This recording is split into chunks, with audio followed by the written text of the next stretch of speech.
This show is produced by the Hartman Media Company. For more information and links to all our great podcasts, visit hartmanmedia.com. Welcome to The Holistic Survival Show with Jason Hartman. The economic storm brewing around the world is set to spill into all aspects of our lives. Are you prepared?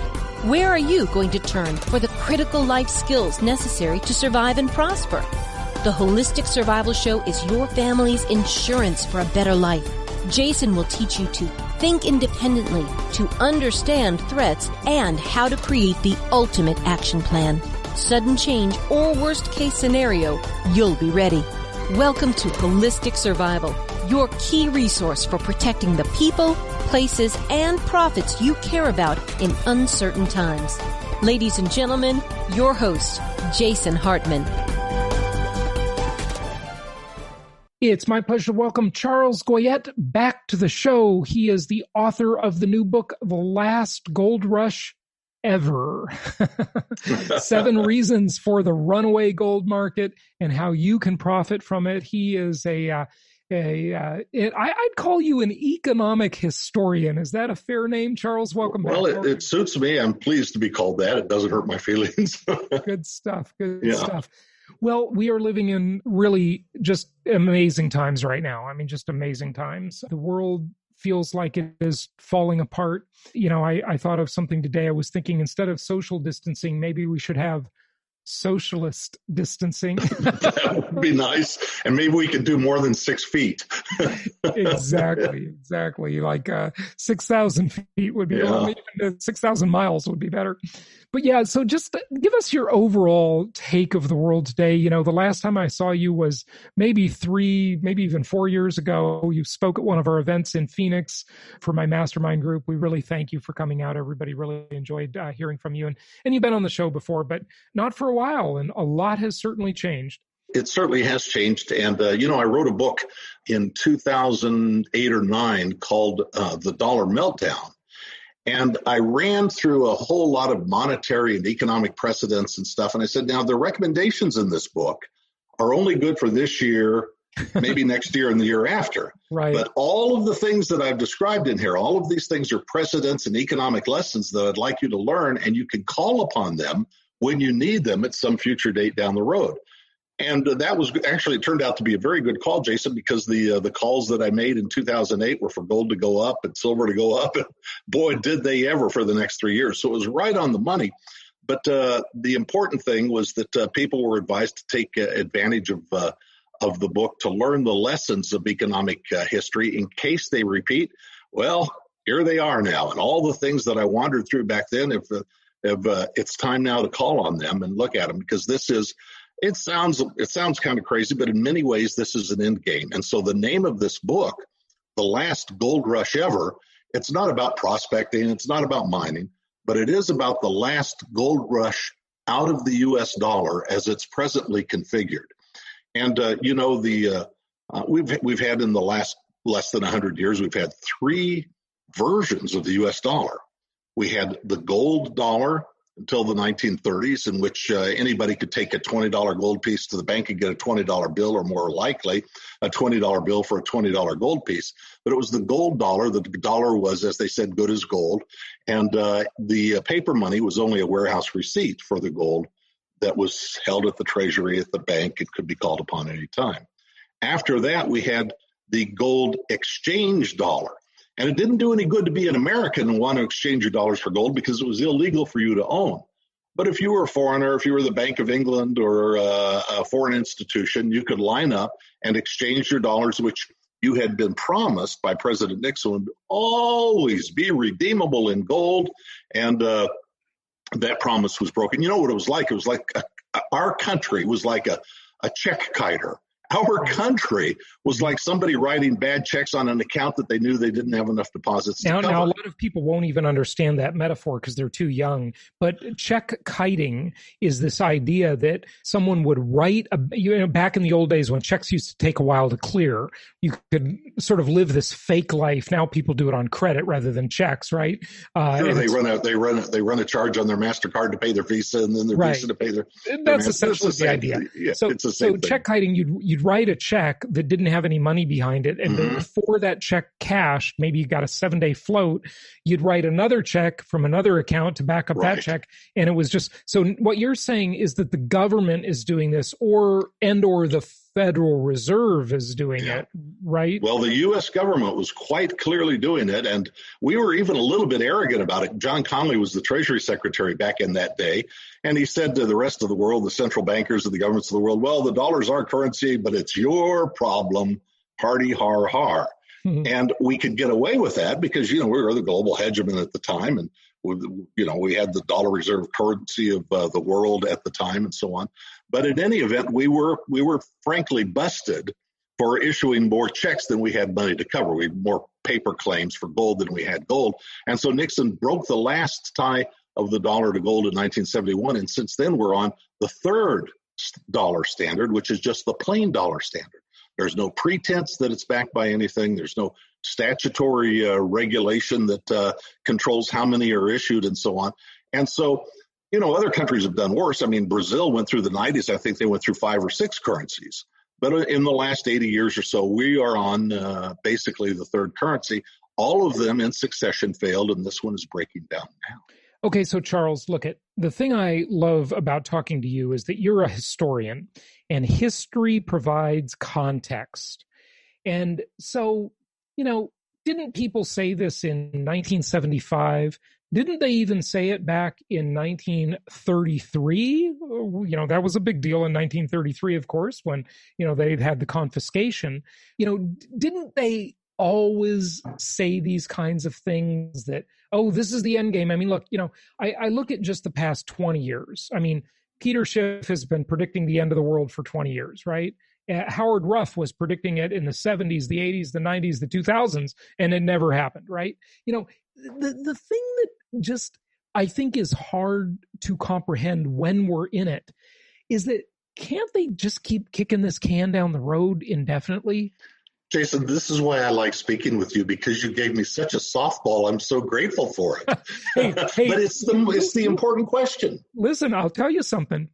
You are not Joe Biden in a presidential debate, so I'm not giving you a softball. Listen, it is true that, look, there have been gold bull markets in the past, and there was one in the United States that topped out. The gold price had been suppressed or controlled by the government for many years, so there was a gold bull market, and when they took off the lid, they took the lid off the pressure cooker, and gold went up. The gold went in a huge bull market in 1980, topped out in 1980. There was another gold bull market that topped out in 2011, made kind of a double top the next year. All of these are what we call secular gold markets, and all bull markets in gold are driven by two things. They're driven by like national debt, irresponsible domestic economic policies of indebtedness, and by central bank or currency issuing authority irresponsibility. So let's say by money printing, driven by debt and money printing. And all of these episodes here and overseas have been driven by things like that. What's going on in Venezuela, the destruction of the currency there, of course, the same thing. Debt, money, spending money they don't have, money printing that's not backed by anything. All of these are secular bull markets, but there is something quite different about this one, which is why we call it the last gold bull market ever. This is a unique, this is a crossroad of history. And gold always shows up in the crossroads of history. So we're at a crossroads of history, and by that I mean everything economic happens at once.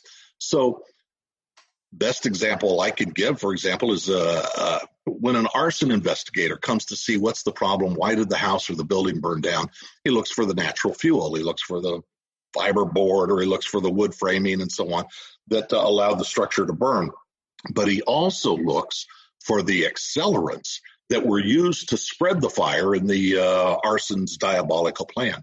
So in this case, we have all of the infrastructure that all bull markets always have, but we have them in a monstrous quantity of debt and of money printing. Unprecedented. Didn't they think the quantity was monstrous before, though? Of course. And it relatively speaking was. Right. We can put some numbers on this later and show you that this is far beyond what I completely agree that this is absolutely astronomical. We are dealing with numbers we never thought we'd see, right? Absolutely. But they thought that when the numbers were so much lower, they seemed really high. I mean, you look at old speeches like, with Reagan, for example, right? And he's talking about the deficit, and he's talking like such small numbers. He doesn't even talk in trillions. Well, I'll give you a better idea than that. We had the first $1 trillion national debt. I don't mean just the 1 year deficit of $1 trillion. But the first $1 trillion national debt was in Reagan's first term. And you can look at me and see that my hair is, I guess, kind of, that I was around back then. And I remember carrying petitions that a lot of us were carrying then, no $1 trillion national debt. Right. Well, it broke $1 trillion when Reagan was president. So we had gone through, 200 plus years of American history. We'd fought 2 world wars. We'd opened the West. We had fought in Vietnam, and we bought Alaska, and we bought the Louisiana Purchase, and all of that. And you know what we did this time, Charles? We paid to fund the welfare state. Yes. Aren't you proud of us? Yes. So what do we have to show for it now? We have a bunch of dependent people that vote for Democrats. That's what we have. So this year we ran in the fiscal year that just ended at the end of October. We ran. Not the national debt. The gross national debt hit $1 trillion when Reagan was president. Now, just the 1 year deficit that adds up with all the debts that have gone before, the 1 year deficit was over $3 trillion. Right. They just finished the month of October counting, the first month of the new fiscal year. I think it came in about unparalleled, about just under $300 billion for the month. So these numbers are astronomical, but what I think it's important for people to understand is that this is a malevolent convergence of a whole lot of things happening at once. So there are all these additional accelerants in addition to the debt and the wholesale money printing. We have, you would certainly know about this, and you've alluded to it a couple of times. We have a rampant kind of a runaway move towards socialism in this country. Right. And that undermines the productive capacity of the country. Sure. And that takes capital from productive uses. And this is what you alluded to. We bought the Louisiana Purchase, and we bought Alaska and so on with state spending back in that day. But today we spend it all on consumption on the welfare state. So, but we have a newfound huge popularity of socialism that we have not had before in this country, coming at the exact wrong time when we can least afford it. So that's one of the accelerants we talk about in the last gold bull market ever. And there are a number of others. I'm watching the Secretary of State, Mike Pompeo, run around the country, and he's trying to get cooperation on national government initiatives of restrictions, trade restrictions, and embargoes, and this, that, and the other. And he's meeting with an unforeseen, unexperienced by Americans in modern times resistance from all over the world. And that's one of the other accelerants that we're facing is a breakdown of America's global hegemony. America's global economic might has powered our diplomatic hegemony. And as our economic might subsides, our ability to control events of the world is subsiding as well. So we have all of these accelerants. For our economic might to subside, that means it's essentially has to be replaced with some other economic might, right? Right. Or we can stay the same and others can grow. Now, I assume you're going to say China is the one to take the lead, example. Right? Sure. Okay. Good example. But, I just don't think so. Because I think China is 10, maybe 15 years away from a giant demographic problem. I think they are on the verge of major civil unrest. As are we. Well, fair enough. But their civil unrest has a completely different flavor than ours, right? I mean, look, I agree with you. You're absolutely right about that. I think we're going to see a real secession movement in the country. I think it probably kind of needs to happen. I hate to say that. But I just don't see how these two sides of the political aisle can coexist. I really don't. Yeah, I agree with you about that. But back to China, I actually agree with your point there. The leadership of the Communist Party has a very tricky problem. They have to keep those people employed that they have urbanized over the last couple of generations. And this is what keeps them up at night. What happens if there is a trade shutdown? What happens if commerce with China stops? And it actually puts a whole new light. If you look at it, it puts a whole new light on the American geopolitical or global military empire. You know, the pretext for the current level of defense spending in this country since the Obama pivot is, well, we have to keep the sea lanes open in China. That's a number one military objective now. Right. But China, who wants to close the sea lanes? China can't afford it. Yeah. With their, ever since Deng Xiaoping, it has been a necessity that they would grow, that they would need more goods coming and going from China. There's no other way. I mean, you could have kept Mao and kept the heel of the boot of the state on the face of a billion people all these years, or with the freeing of their economy, it's inevitable that trade and commerce would start flowing through the South China Sea. Sure. But 75% of the shipping there, Jason, comes and goes to China. So it is in their interest to keep the trade lanes open, and more so even than ours. And if the trade lanes were shut, that's when the civil unrest that you alluded to really becomes frightening for the leadership there. Yeah, no question about it. So I'm not a China bull. I mean, I was, but I just don't think China has anywhere near as good a future as some think it does. I just think that the freer society is going to win out. I mean, look at what happened. I think COVID rescued them from the Hong Kong problem. I mean, it was like, don't wear a mask. Oh, now you got to wear a mask. That was ironic, right? I mean, I don't mean to make light of that because it's a terrible situation, obviously. But I was in Hong Kong right before that unrest broke out. I mean, like the week before. Had I stayed a week longer, I would have been in the thick of that. So it's really crazy what's going on there. But I mean, what do we do with all this, Charles? I'm assuming you're saying the future is inflationary, right? Well, I'm certainly saying that the future is a different role for the dollar, and it's no longer the dollar reserve. In fact, I'm glad we're speaking about China. That only a couple of years ago, China was the largest creditor of the United States Treasury, the largest foreign creditor, and it held about $1.3 trillion worth of U.S. debt. So in a time of growing indebtedness, we need all the creditors we can get. But this has changed now, and they are de-dollarizing, as is the rest of the world. This has enormous implications for the American people and the American economy. But China has gone from the number one creditor of the United States, of foreign nations, to number two now, and they are down from $1.3 trillion. They're down to $1 trillion. And the trend is, as they say, your friend. The trend is very, very self-evident. Russia has done the same thing. Russia at probably under $200 billion as the United States creditor. In these days, we need every $200 billion creditor we can get. But Russia had about $200 billion of United States Treasury instruments that it held.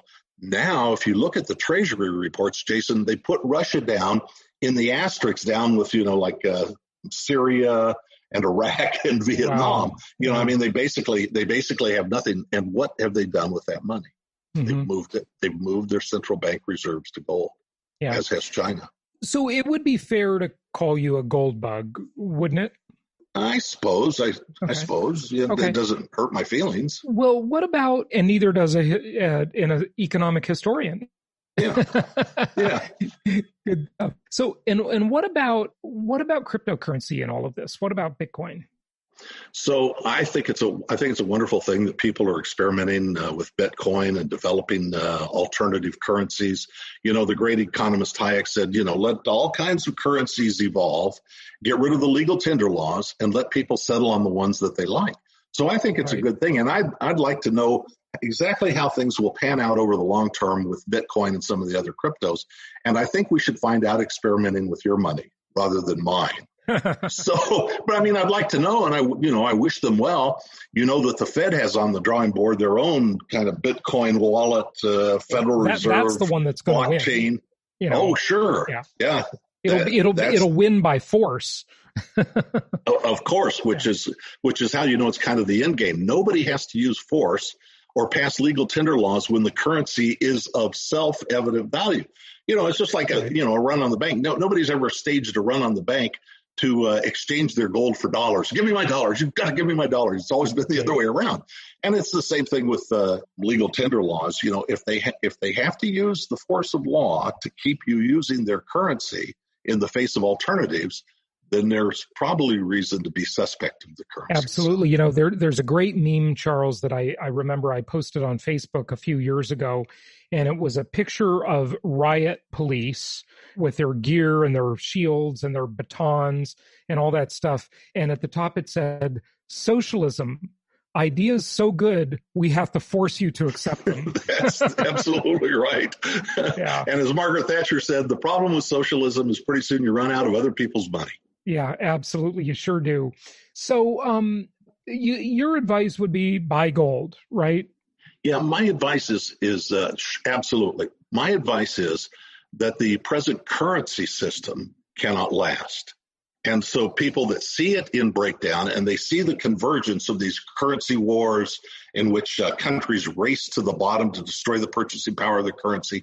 They see the war on cash, which should be a whole conversation by itself. They see all these things going on. These are symptoms of a growing failure of the currency.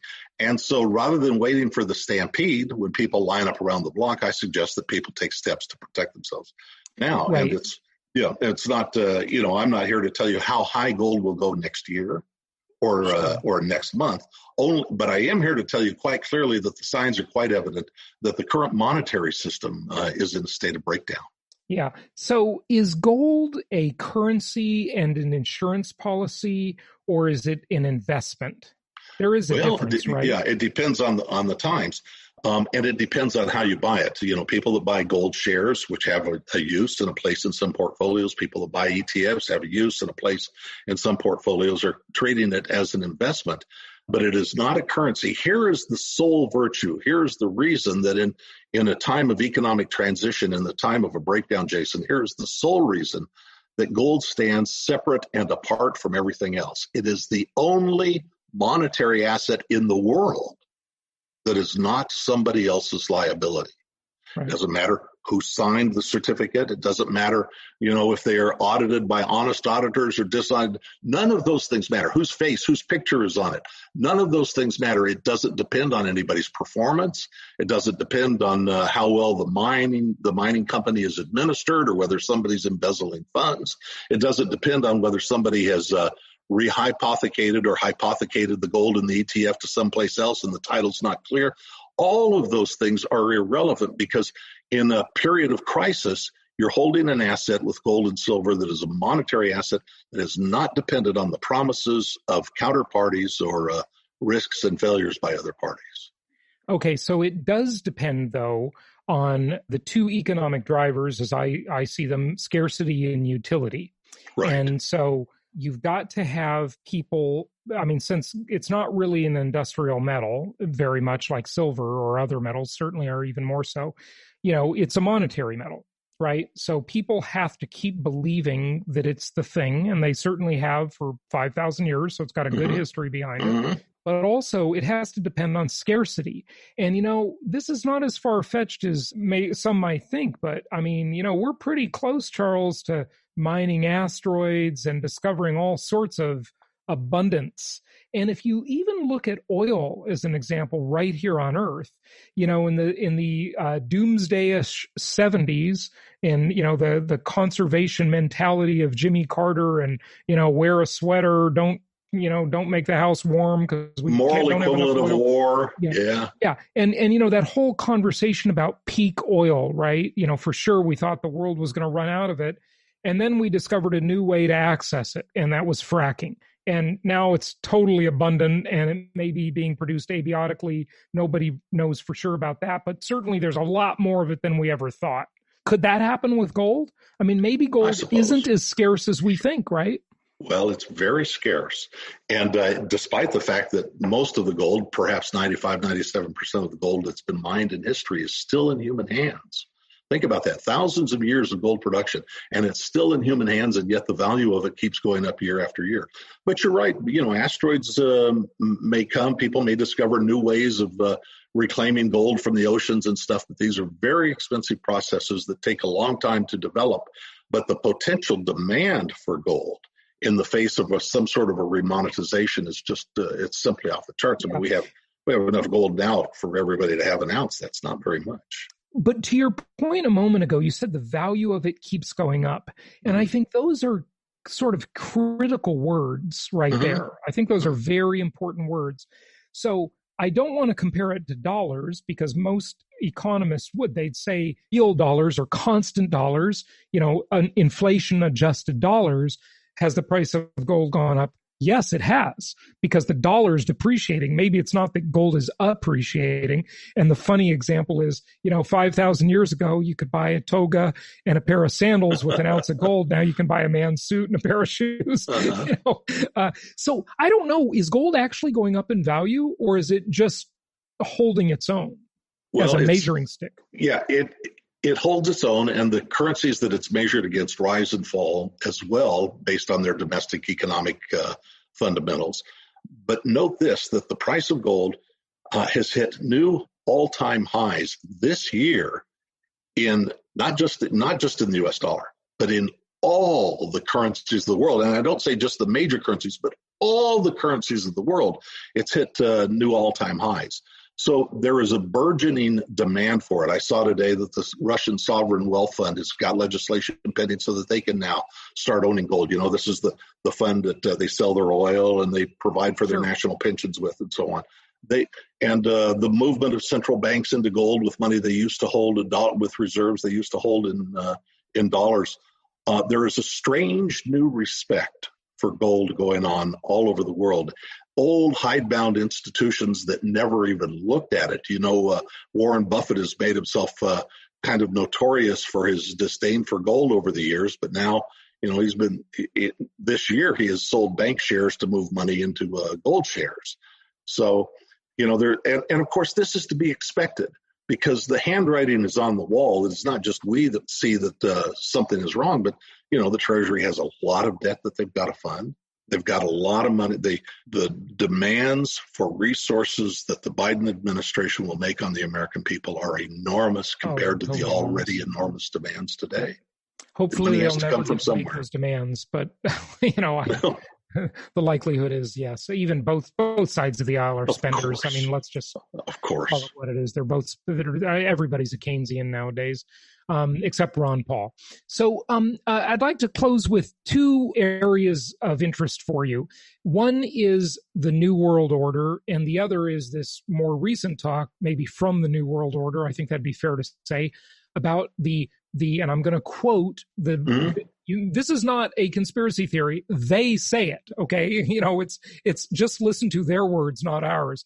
The Great Reset. So what about the New World Order and the Great Reset? Let's wrap it up with some thoughts on those things. Yeah.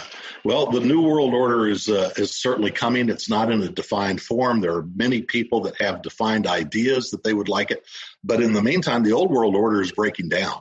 And it's breaking down really fast. And there are a lot of people that, would like to rush from Davos to the legislative halls of the world and get implemented their version of the New World Order. The real New World Order that will manifest after I don't know how much heartbreak, and I don't know whether it is born in with the old one ending with a whimper or with a bang, but the New World Order is certainly going to be highly decentralized. That is the mega trend of the times. The state always fights decentralization, always wants to consolidate power and resources. But the real mega trend, and you can see this going on in our subtle social lives and social circles, is decentralization.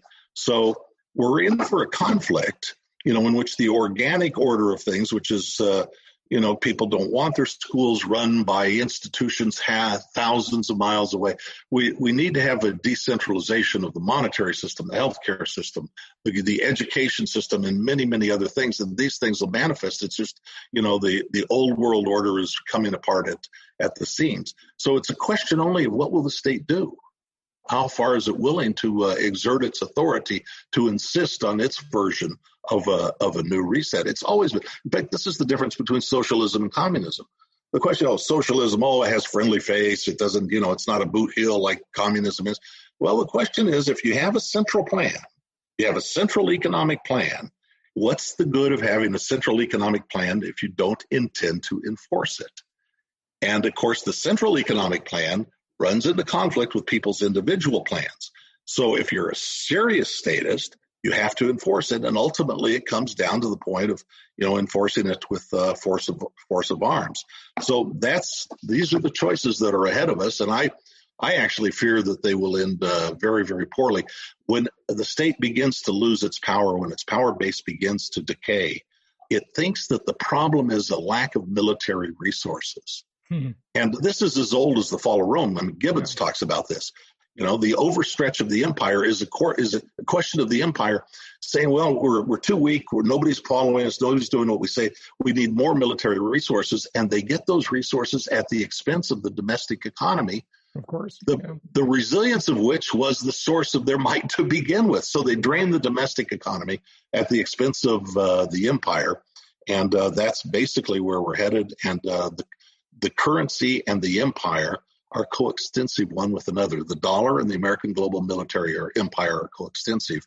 And they rose together and they will fall together. And what all of this really relates to is what we've been talking about on the show, which is the Cantillon effect and the massive hollowing out of the middle class. It's been happening for a long time.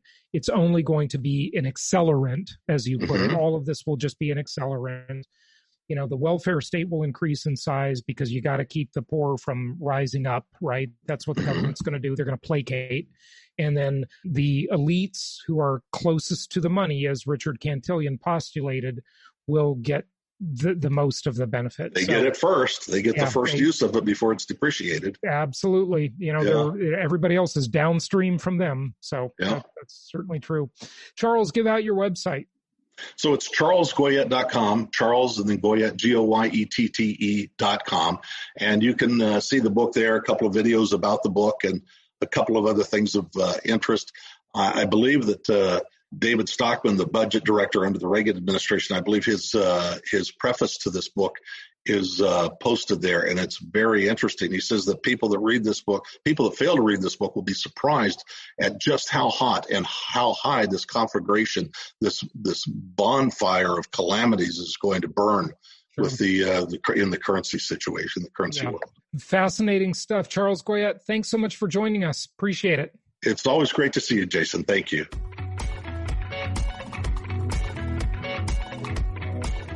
Thank you so much for listening. Please be sure to subscribe so that you don't miss any episodes. Be sure to check out the show's specific website and our general website, hartmanmedia.com, for appropriate disclaimers and terms of service.